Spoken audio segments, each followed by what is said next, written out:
उत्तर प्रदेश निकाय चुनाव के बाद मुख्यमंत्री योगी आदित्यनाथ मिशन 2024 की तैयारियों में जुट गए हैं।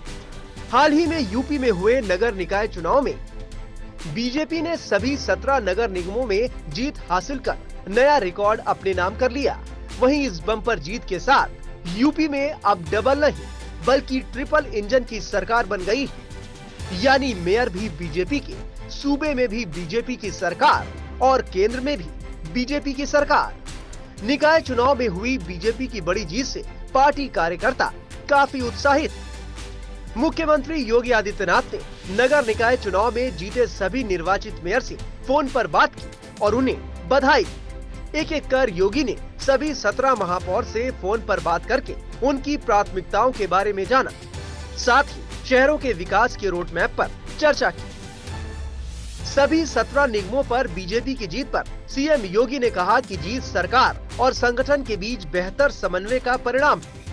मीडिया रिपोर्ट्स के मुताबिक निकाय चुनाव खत्म होने के 24 घंटे बाद ही बीजेपी मिशन 2024 में जुट गई है। लोकसभा चुनाव 2024 की तैयारियों को लेकर बीजेपी ने मतदाताओं से संपर्क साधना शुरू कर दिया है। लोकसभा चुनाव 2024 को लेकर बीजेपी मई और जून महीने में मतदाता जनसंपर्क अभियान चलाएगी। मतदाता जनसंपर्क अभियान की जिम्मेदारी बीजेपी सांसदों को दी गई है।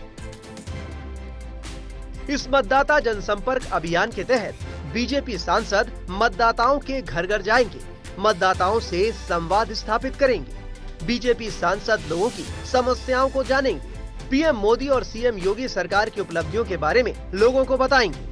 बीजेपी इसी महीने मतदाताओं के साथ जनसंपर्क अभियान शुरू करने जा रही है। पिछले लोकसभा चुनाव में बीजेपी जिन लोकसभा सीटों पर हार गई थी, उन सीटों पर पार्टी की खास नजर है। इसके अलावा उन सीटों पर भी बीजेपी की नजर है जहां उसे बेहद कम अंतर से जीत मिली थी। टाइम्स नाउ भारत डिजिटल की रिपोर्ट।